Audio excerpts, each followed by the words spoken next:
the clicker question. And as a reminder, hopefully I don't need to remind any of you, but exam 1 is on Wednesday. So rather than our clicker question being on something from last class, which is exam 2 material, let's just make sure everyone remembers some small topic from exam 1 material, which is the idea of angular nodes. So I was hoping to see more like 99% on this, but you do still have 2 more days before the exam. Remember, we're talking about angular nodes here, so you need to read the question carefully. For an angular node, we're just talking about what the L value is. So whatever L is equal to the number of angular nodes you have. For an F orbital, what is the quantum number L equal to? 3, good. So everyone that recognized that probably got the right answer of 3 angular nodes here. So let's switch to today's notes. 2 more quick things about the exam. The first is that just remember on Wednesday, don't come here. The exam is not here. Don't come here. It's in Walker, so make sure you go to Walker. And also keep in mind that I have office hours today from 3 to 5. All your TAs have either already had their extra office hours or there's some that will be going on tonight or tomorrow. So keep those in mind as you're finishing up your studying for the exam. So today we're moving on. We're talking about Lewis structures. This is a really good topic to do the class before an exam because it's a little bit of a lighter topic. We remember that Lewis structures are an idea that are pre-quantum mechanics. So that means that we don't have to worry about things like wave functions when we're talking about Lewis structures.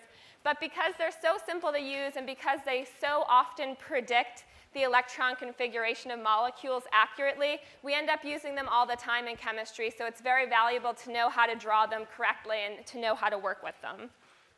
So we'll talk specifically about drawing Lewis structures and then about formal charge and resonance, which are within Lewis structures. So remember that when we talked about Lewis structure, the organizing principle behind Lewis structures is the idea that within the molecule, the atoms are going to arrange their valence electrons such that each atom within the molecule has a complete octet or a full outer shell. So this is the idea of the octet rule that Lewis came up with way back in 1902.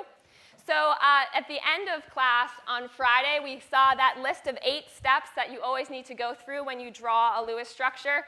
Once you're doing this on your own, especially, for example, on exam 2, which is a ways down the road, you won't be able to look at those steps. So you need to make sure that you can go through them without looking at them. But for now, we can look at them as we are actually learning how to draw the Lewis structures and rather just go through them step by step. It's more interesting to do it with an example. So let's take hydrogen cyanide as our first example. So we have HCN.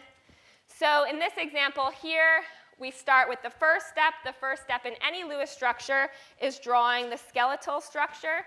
So essentially drawing how the atoms are arranged within our molecule. And in this case, we have 3 choices here in terms of what's going to be in the middle. So we need to decide that first. In terms of where different atoms are in a molecule, if you have a hydrogen atom or a fluorine atom, you can pretty much guarantee they're always going to be terminal atoms. By terminal, I mean they're only bonded to one thing. So for example, hydrogen or fluorine, they'll never be in the middle. They'll always be on the end of a molecule. So that takes care of the hydrogen. What about between the carbon and the nitrogen?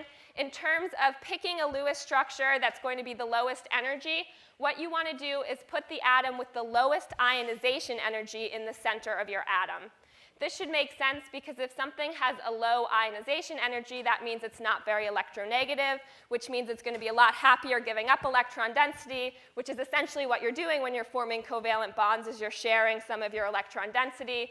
So we keep the atoms with the lowest ionization energy in the center. So why don't you go ahead and tell me, keeping that in mind, which atom in terms of H, C, or N would you expect to be in the center of hydrogen cyanide? And I put a periodic table up there, just the part you might need to look at. So this should be fast, so let's take 10 seconds.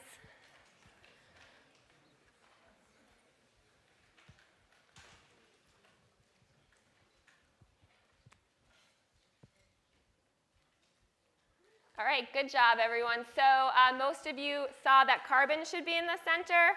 Carbon should be in the center because it has the lowest ionization energy. We know that ionization energy is going to increase as we go across the periodic table. So that means carbon has a lower ionization energy than nitrogen, which is right next to us. So as I just said, we want to put that one in the middle. You got an extra hint here in terms of the order. So even if you had just forgotten what I said, sometimes it's not a terrible idea just to put it in the order it's written. That can often give you a lot of clues as well.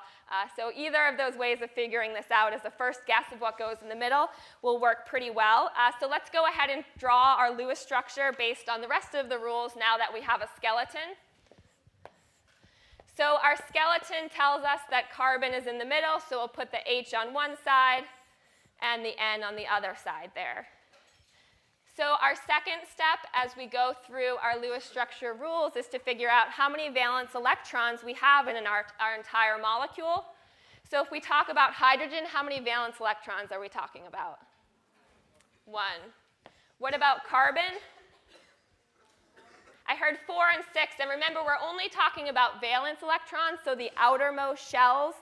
So we're talking about 4 valence electrons for carbon. And then for nitrogen,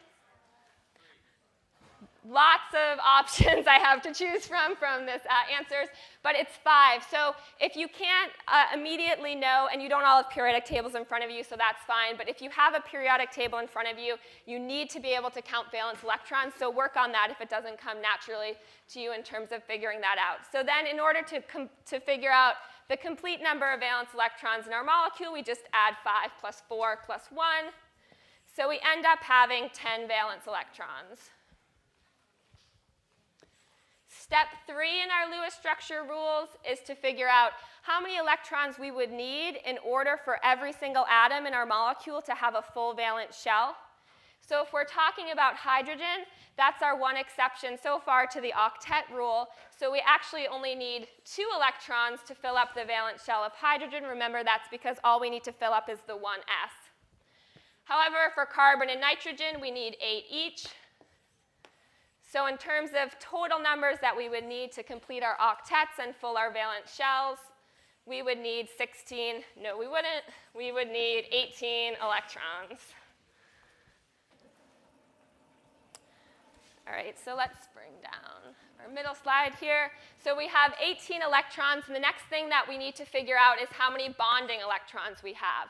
So to figure out bonding electrons, what we take is that number 18, which is our total number of electrons we need to fill valence shells, and we subtract it from our number of valence electrons, which is 10. And what we find that we have is 8 bonding electrons. And hopefully on your paper, you can actually reach your HCN skeleton. I think I should probably redraw mine here, because step 5 is that we need to fill in our bonding electrons, and we start it with filling in 2 electrons per bond. So I'm just going to redraw my skeleton. So the first thing we do is put 2 electrons between H and C, and then 2 electrons between C and N. Remember, every time we have 2 electrons that are being shared, that's a single bond. The next thing that we want to do is figure out, do we have any bonding electrons left?